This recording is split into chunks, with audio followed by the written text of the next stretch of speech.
Hi friends, पिछले lecture में हम लोग स्प्रिंग फोर्स से रिलेटेड कंसेप्ट को पढ़ रहे थे।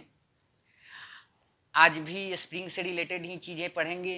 एक थोड़ा बेसिक पॉइंट पहले आपको मैं बता दूं, फिर आगे हम लोग प्रोसीड करेंगे।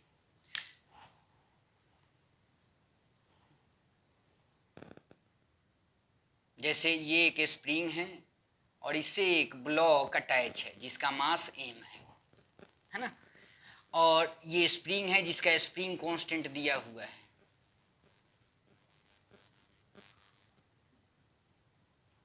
कांस्टेंट के दिया हुआ है और ये ब्लॉक इस स्प्रिंग से अटैच है।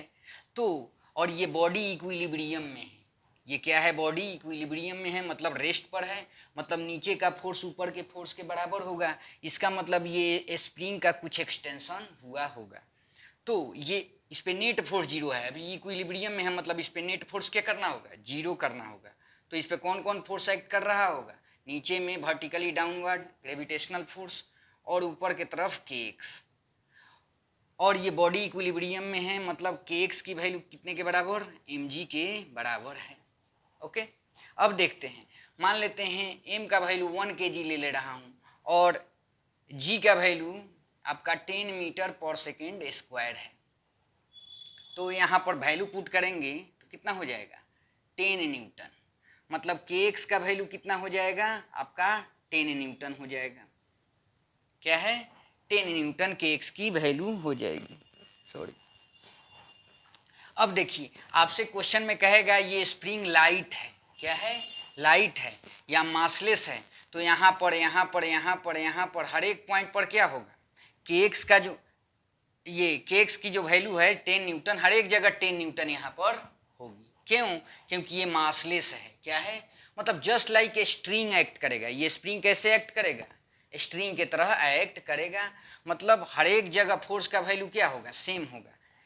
एक्सटेंशन हुआ होगा तो इसमें फोर्स डेवलप है। कितने का डेवलप है? 10 न्यूटन का। तो 10 न्यूटन का फोर्स यहाँ से लेकर के यहाँ तक डेवलप है, मतलब हर एक पॉइंट पर, मतलब यहाँ पर यहाँ पर यहाँ पर यहाँ पर यहाँ पर हर एक पॉइंट पर क्या होगा? के एक्स का वैल्यू सेम होगा, 10 न्यूटन होगा इस केस में। क्यों? क्योंकि ये मासलेस है स्प्रिंग और लाइट है। आइडियल केस लेकर चला जाएगा, मतलब स्प्रिंग को हम स्ट्रिंग से क्या कर सकते हैं? रिप्लेस कर सकते हैं।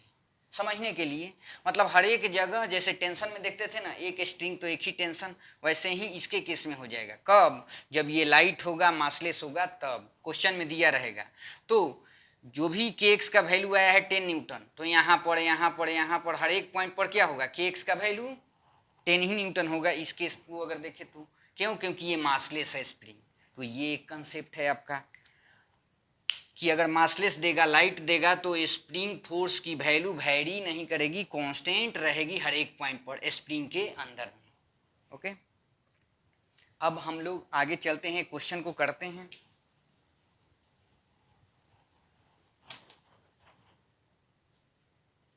जैसे क्वेश्चन है, एक ब्लॉक है, ये एक स्ट्रिंग है और यहाँ पर एक स्प्रिंग लगा हुआ है ऐसे।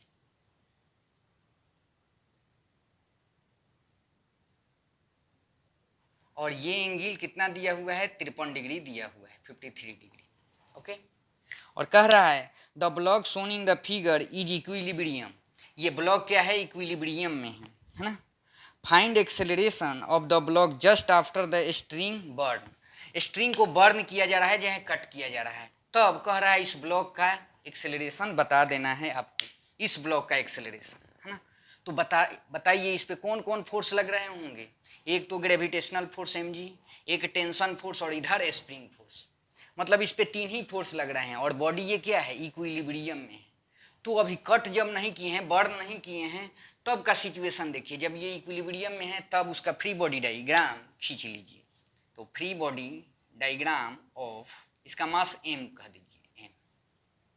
तो जब भी फ्री बॉडी डायग्राम इसको खींचिएगा तो दूसरे लोग जो इस पे फोर्स लगाते हैं उसको हम लोग दिखाते हैं।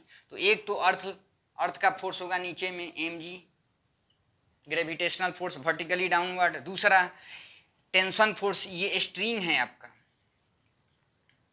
और ये क्या है आपका स्प्रिंग है।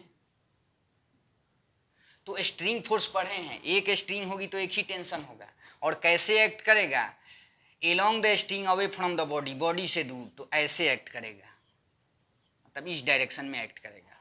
दो फोर्स हो गया है ना, दो फोर्स। और एक स्प्रिंग का, सिंपल सी बात है, इसका एक्सटेंशन हुआ होगा तो एक स्प्रिंग फोर्स इस डायरेक्शन में एक्ट कर रहा होगा, kx। ओके, तीन फोर्स के कंबाइंड इन्फ्लुएंस में ये बॉडी इक्विलिब्रियम में है, इसका मास m है, क्या है, m है। और ये एंगल कितना दिया हुआ है आपका, 53 डिग्री, कितना, 53 डिग्री। अब क्या कीजिए, इसका कंपोनेंट रिजॉल्व कर लीजिए। मैं वेक्टर में बताया हूँ, जब भी कंपोनेंट तोड़ते हैं जिससे एंगल लगा रहेगा तो इधर का जो हो जाएगा कंपोनेंट, ये क्या होगा आपका kx cos 53 डिग्री, और इससे जो परपेंडिकुलर होगा इधर kx sin 53 डिग्री, जो 90 डिग्री नहीं, इससे 90 डिग्री पर जो होता है उसमें साइन लगा देते हैं, और एंगल जिससे रहता है उसमें कॉस लगा देते हैं। तो इसका हमने कंपोनेंट रिजॉल्व कर लिया, अब इसकी कोई ज़रूरत नहीं है। तो अब देखिए, जब इक्विलिब्रियम में है मतलब mg इस फोर्स से बैलेंस है और टेंशन इधर है तो इस फोर्स से बैलेंस है, और ये बॉडी इक्विलिब्रियम में है, क्या है, बॉडी इक्विलिब्रियम में है। जैसे ही इसको कट किया जा रहा है, इसको जैसे ही हम लोग कट कर रहे हैं या बर्न कर रहे हैं तो ये टेंशन फोर्स चला जाएगा। तो देखिए, जस्ट कट की बात कहा जा रहा है, जस्ट बर्न की बात कहा जा रहा है। तो जैसे ही हटेगा, देखिए वर्टिकल डायरेक्शन में क्या है, ये mg इसको तो बैलेंस कर लेगा, है ना, लेकिन इस डायरेक्शन में ये एक नेट फोर्स इस पे एक्ट कर जाएगा, तो बॉडी एक्सेलरेट कर जाएगी, body accelerate in the direction of net force. तो यहाँ लिखिए, तो इसका मास m है, यहाँ लिख दिया हूँ, तो क्या लिखेंगे, कि x sin 53 डिग्री, यही नेट फोर्स हो जाएगा, is equal to mass of the body into acceleration of the body, यही तो फाइंड आउट करना है। और इधर देखिए वर्टिकल डायरेक्शन में कि x cos 53 डिग्री किससे बैलेंस है, mg से। अब आप a का वैल्यू फाइंड आउट कर सकते हैं, दो इक्वेशन है ना, m से m कट जाएगा, kx से kx, और इधर क्या होगा, साइन 53 बाई cos 53 क्या हो जाएगा, tan 53 डिग्री हो जाएगा, और a बाई g, तो a का वैल्यू क्या होगा आपका, g tan 53 डिग्री। ओके, तो g 53 का वैल्यू कितना होगा, tan 53 का वैल्यू आपका 4/3, तो कितना 4g/3 metre per second square. तो ऐसे बनाएंगे इस टाइप के क्वेश्चन। एक क्वेश्चन और देखते हैं, अब थोड़ा तेजी में बनाएंगे, कॉन्सेप्ट हम लोगों को पता चल गया है कि स्प्रिंग का अगर एक्सटेंशन होता है या कंप्रेशन होता है तो स्प्रिंग के अंदर में एक फोर्स डेवलप होता है जिसको स्प्रिंग फोर्स बोलते हैं। अगर वो मासलेस होगा या लाइट दिया रहेगा क्वेश्चन में तो स्प्रिंग फोर्स की वैल्यू जो होगी क्या होगी, कांस्टेंट रहती है, उसको स्ट्रिंग जैसे ट्रीट किया जा सकता है। पिछला कंसेप्ट एक जो पॉइंट बताया था, और ये क्वेश्चन भी देखे थे हम लोग अभी। अब एक क्वेश्चन और है कि ऐसे दिया हुआ है, इसको ट्राई कीजिएगा आप लोग भी। ये एक स्ट्रिंग है, इससे एक ब्लॉक अटैच है 2 kg का, और इसी से एक ऐसे स्प्रिंग है, और स्प्रिंग से एक अटैच है 2 kg का ब्लॉक अटैच है। ओके, इसको ब्लॉक ए बोल दिया है, इसको ब्लॉक बी बोल दिया है। इसका स्प्रिंग कांस्टेंट दिया हुआ है 10 न्यूटन पर मीटर दिया हुआ है, 10 न्यूटन पर मीटर दिया हुआ है। अब कह रहा है the system shown in the figure is in equilibrium, कह रहा है ये सिस्टम इक्विलिब्रियम में है। तो मैं बताया हूँ सिस्टम इक्विलिब्रियम में है मतलब इंडिविजुअली भी नेट फोर्स जीरो होगा, मतलब ये भी इक्विलिब्रियम में होना चाहिए, ये भी इक्विलिब्रियम में होना चाहिए, है ना, तभी क्या होगा, सिस्टम इक्विलिब्रियम में होगा। मतलब इस पे भी नेट फोर्स जीरो और इस पे भी नेट फोर्स जीरो करना होगा। कह रहा है the spring is light, okay, massless है, तो हर एक जगह स्प्रिंग फोर्स का अमाउंट क्या होगा, सेम होगा थ्रू आउट, है ना। अब देखते हैं, तो ये अब कह रहा है आपसे कि the acceleration of both the blocks in metre per second square just after the string AC is cut. अच्छा, ये जैसे कट किया जा रहा है दोनों ब्लॉक का एक्सेलरेशन आपको बताना है। तो अभी जब कट नहीं किया गया है तब ये इक्विलिब्रियम में है, पहले उसको स्टडी कर लीजिए। तो फ्री बॉडी डायग्राम खींच लीजिए इसका, फ्री बॉडी डायग्राम ऑफ इसका बी का फ्री बॉडी डायग्राम खींचिए। इसका जब फ्री बॉडी डायग्राम खींचेंगे हम लोग, अभी कट नहीं किया गया है, उसके पहले का कंडीशन है, तो नीचे में क्या हो जाएगा आपका 2 kg है तो 2g, और ऊपर में क्या होगा आपका kx, है ना। और ये इक्विलिब्रियम में है, मतलब नेट फोर्स 0 होगा, मतलब kx की वैल्यू किसके 2g के बराबर होगी। और 2 इंटू जी का वैल्यू 10 तो कितना हो जाएगा 20 न्यूटन हो जाएगा, मतलब kx का वैल्यू कितना हो जाएगा 20 न्यूटन हो गया। और ये लाइट दिया हुआ है, मतलब हर एक पॉइंट पर kx का वैल्यू क्या होगा सेम होगा, मतलब 20 न्यूटन यहाँ से लेकर के यहाँ तक। ओके, अब इसका फ्री बॉडी डायग्राम खींचते हैं हम लोग। ए का फ्री बॉडी डायग्राम खींचेंगे जैसे, तो इस पे देखिए ऊपर में तो एक टेंशन लगेगा along the string away from the body, body से दूर और स्ट्रिंग के अलोंग, ये पढ़ा चुका हूँ। नीचे में इसका वेट 2g और एक kx लगेगा, और ये बॉडी इक्विलिब्रियम में है, मतलब t की वैल्यू 2g प्लस क्या होगा kx, kx का वैल्यू कितना 20 न्यूटन, और ये क्या हो जाएगा ये भी 20, g का वैल्यू रखेंगे तो ये भी 20, तो कितना 40 न्यूटन, मतलब टेंशन का वैल्यू कितना आ रहा है आपका 40 न्यूटन आ रहा है। ओके, अभी ये इक्विलिब्रियम का कंडीशन है।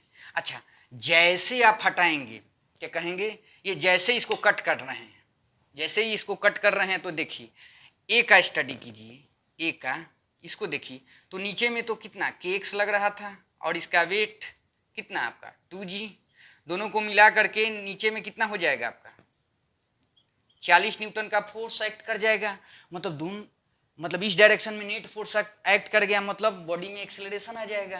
नेट फोर्स अगर एक्ट कर जाएगा तो वहाँ एक्सेलरेशन भी होगा, तो नेट फोर्स इधर लिखिए, net force is equal to mass इसका कितना है 2 kg ना, mass of the body into acceleration, इसका ये लिख लीजिए, तो कितना हो जाएगा एक्सेलरेशन हो जाएगा 20 मीटर पर सेकेंड स्क्वायर।